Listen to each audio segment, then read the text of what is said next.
A drunken mishap, the story of the tourist who tried to set a guard's boot on fire. It was a bright summer afternoon in London. The sky was clear, the air warm, and tourists from all over the world gathered in front of Buckingham Palace, eager to witness the changing of the guard. Among them was a young man, slightly disheveled, wearing a brightly colored Hawaiian shirt and a pair of shorts far too short for the British weather. His name was Rick, an American tourist, and this day was meant to be one of the highlights of his trip. Rick had arrived in London a few days earlier, and while he'd made plans to see all the major attractions, the Tower of London, Westminster Abbey, Big Ben, he was in no real rush to follow the traditional sightseeing agenda. After all, he had come to London to unwind, and that meant having a good time with as little stress as possible. A few pints at a local pub the night before had left him feeling slightly worse for wear, but nothing could stop him from soaking in the atmosphere of the famous palace. Standing at the gates of Buckingham Palace, Rick gazed at the royal guards in their iconic red tunics and towering black bearskin hats. The guards, standing perfectly still, were the subject of countless photographs and selfies.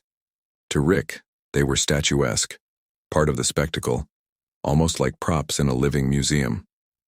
They did their duty, standing for long periods without moving a muscle, offering nothing more than a stern glance to anyone who dared to break their silence. But Rick wasn't exactly one to follow all the rules, and his alcohol-induced state made him feel even more adventurous than usual. "Why do they even stand there?" he muttered to his friend John, who was with him on the trip. "What do they do? I could do that. Just stand there, look important, and not move. How hard can it be?" John, who had a bit more sense than Rick, shook his head, clearly embarrassed. "Don't even think about it, mate. They're serious about this. You can't just mess with them." But Rick was already too far gone. He'd seen a group of tourists laughing at one of the guards earlier in the day, trying to make them smile or break character, but the guards had remained stoic, never budging. Rick, feeling the need to add his own brand of mischief to the day, had a far more outrageous idea in mind. He stumbled closer to one of the guards, trying to steady himself as he weaved through the crowd. The guard, who had been standing perfectly still, his eyes focused straight ahead, was positioned near one of the palace gates. Rick stood in front of him for a moment, giggling under his breath as he watched the serious expression on the guard's face. It was a funny sight to him, the man standing perfectly still like a human statue. How ridiculous it seemed to him in his drunken state. "I wonder if they even feel their feet," Rick thought aloud. He took a step closer to the guard, his curiosity piqued. The idea of messing with this silent sentinel seemed almost irresistible. Rick glanced at the guard's polished boots, their shiny black surface gleaming under the midday sun. The boots were impeccably clean, as they always were, and in his foggy, half-drunk mind, that was it. That was where he could have a little fun. "Let's see how well these boots do against a bit of fire," Rick muttered under his breath, a grin spreading across his face. Rick fumbled in his pocket and pulled out a small lighter. He had no real plan. In fact, he wasn't thinking clearly at all. The idea of setting the boot on fire, even for a second, seemed harmless to him. Just a little flame, a quick joke, and then the guard would surely break character, right? Rick imagined the entire crowd would laugh, the guard would have to react, and then he'd become part of the show. The perfect prank. Before anyone could stop him, Rick leaned down, aimed the lighter at the guard's boot, and flicked the switch. The tiny flame flickered to life in the breeze, licking the surface of the boot. For a moment, nothing happened. Rick's fingers trembled as he held the lighter steady. The boot didn't ignite, and for that split second, Rick felt victorious, like he had pulled off some secret trick. But then, something very different occurred. The guard's posture didn't change. He didn't flinch. He didn't move. He didn't even blink. But the crowd around Rick, sensing something was amiss, began to murmur. A few tourists nearby took a step back, their faces a mixture of confusion and concern. John, who had been watching in disbelief, finally snapped out of his stupor. "Rick, what the hell are you doing?" Before Rick could respond, a sharp voice rang out from behind them. "Step away from the guard, sir." It was a voice that could only belong to another guard, this one not standing still but walking toward them with purpose. A second guard had noticed the disturbance and was approaching quickly. Rick, realizing the gravity of the situation, took a step back, the lighter still in his hand. He looked around, but it was too late.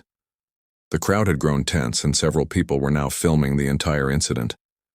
The sound of a camera shutter clicked repeatedly as people captured the moment. "Who do you think you are?" The approaching guard barked. His voice was firm, authoritative, and carried the weight of someone who had seen his fair share of foolish tourists. Rick tried to steady himself, his buzzed mind struggling to catch up with the reality of what he had just done. I just thought it was a joke," he stammered, his voice low. "Joke?" The guard's eyebrows furrowed. "You've just endangered the safety of the Queen's Guard. You will be detained for this." The situation was escalating quickly. Rick's heart raced as the second guard stepped closer, the crowd parting to make way for them. Tourists murmured, some of them laughing nervously, others clearly unsettled by the tension building up. "I'm really sorry," Rick mumbled, but it was too late for apologies. His foolish act had drawn the attention of more than just the guards. It had drawn the attention of security officers stationed at the palace. Within moments, 2 more officers appeared on the scene, their stern expressions matching the severity of the situation. Rick was quickly escorted away from the gates, his lighter still clutched in his hand, and led toward a nearby security area. The crowd continued to watch, some recording the incident on their phones, while others whispered in disbelief. Rick had no idea how much trouble he was truly in, but in the back of his mind, he knew this was far from a harmless prank. The consequences of his actions were just beginning to unfold. As Rick was handed over to the authorities, John stood at the edge of the crowd, his face a mixture of embarrassment and concern.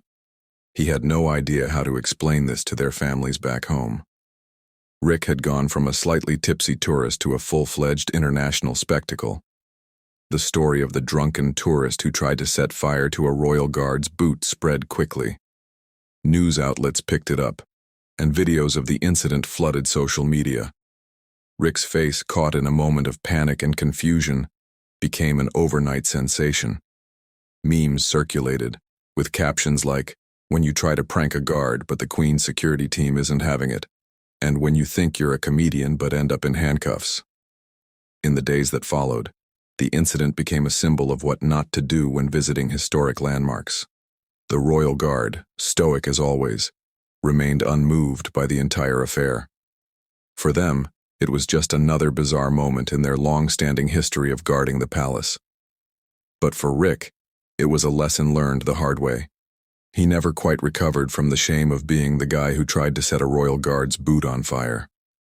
As for the Royal Guard, they remained an unshakable presence, standing tall and silent, indifferent to the antics of tourists.